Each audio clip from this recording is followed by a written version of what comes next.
स्वतः राज्याच्या मुख्यमंत्र्याने सुद्धा 2 दिवसापूर्वी सांगितलं की निकष बदलावे लागतील. निकष न बदलता यासाठी देण्यात आले पैसे 3-3, 4-4 महिन्याचे की 1500 रुपयाला मतं बहिणींची, महिलांची विकत घेण्याचा प्रयत्न झाला. ही लाच होती. तेव्हा त्यांना निकष, नियम, कागदपत्र या संदर्भात भान राहिलं नाही. फक्त त्यांना मतं विकत घ्यायची होती. माझ्या वाचनात आलं की राज्याच्या नव्या मुख्यमंत्र्यांच्या आता असं ध्यानात आलेलं आहे की अनेक कमावत्या महिला, कामधंदा करणाऱ्या मुंबईतल्या महिला,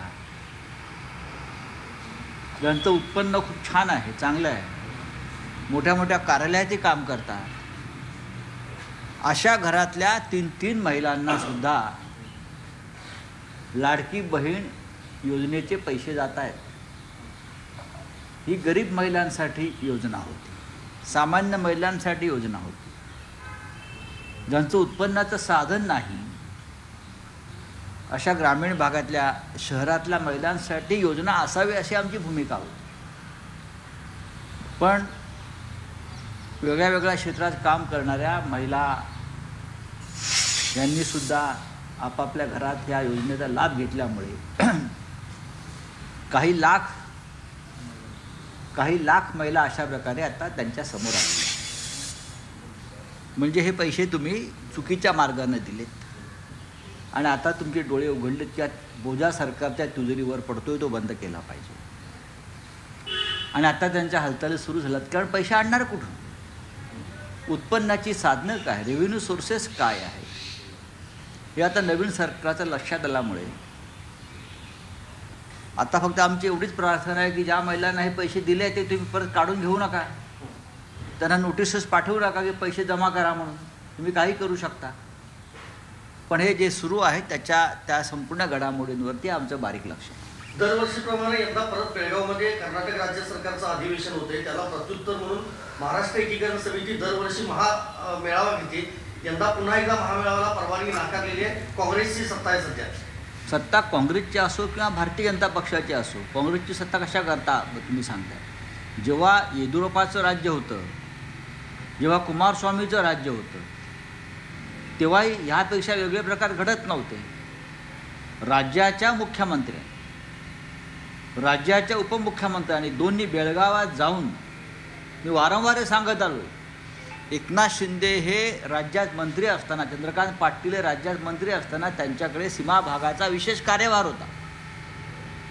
पण एकनाथ शिंदे कधीही बेळगावात जाऊन त्यांनी सीमावासियांची गाऱ्हाणे ऐकली नाही किंवा मंत्री म्हणून बेळगावात जाऊन आपल्या मराठी एकीकरण समितीचं संघटन काय आहे, त्यांना काय गरजा आहेत, हे त्याने कधी पाहिलं नाही. याचं कारण असं आहे, मी स्वतः गेलो, मला अटक झाली.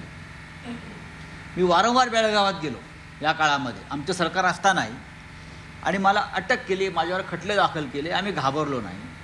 पण आपल्याला अटक होईल आणि आपल्याला पोलिसांचे दंडुके खावे लागतील म्हणून तेव्हाचे हे मंत्री आमचे, यांच्यावरती सीमा भागाचा विशेष कार्यभार दिला होता समन्वयाचा, ते गेले नाहीत. पोलीस अटक करतील या भीतीने. आणि माझ्यासह अनेक कार्यकर्ते, कोल्हापूरचे आमचे असंख्य शिवसैनिक, हे तिथे जाऊन त्यांनी आंदोलनं केली, त्यांनी तिथे जाऊन भाषणं केली, त्यांनी तिकडे जाऊन मराठी माणसाला दिलासा द्यायचा प्रयत्न केला. आता काँग्रेसचं राज्य आहे, ही पळवाट नाही. राज्य कोणाचे असू द्या, प्रश्न तोच आहे.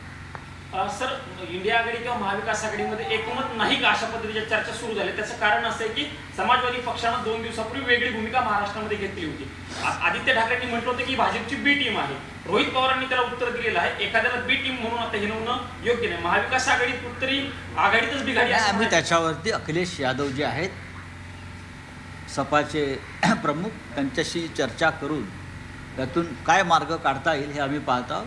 खरं म्हणजे गेले अनेक वर्ष सपा आमच्याबरोबर आहे, आपण पाहिलं असेल. त्याने आम्हाला सरकार स्थापनेसाठी मदत केलेली आहे. फक्त जेव्हा विधान परिषद आणि राज्यसभेच्या निवडणुकात मतदान करण्याची वेळ आली तेव्हा त्यांची मतं आम्हाला मिळाली नाहीत. ती कोणत्या टीमला गेली आम्हाला माहीत नाही.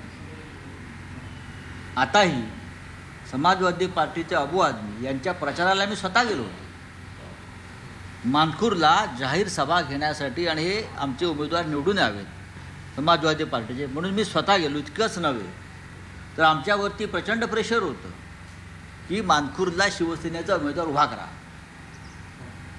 पण माननीय उद्धव ठाकरे साहेबांनी, शिवसेना पक्षप्रमुखांनी हा निर्णय घेतला की समाजवादी पार्टी हा महाविकास आघाडीतला आपला मित्रपक्ष आहे.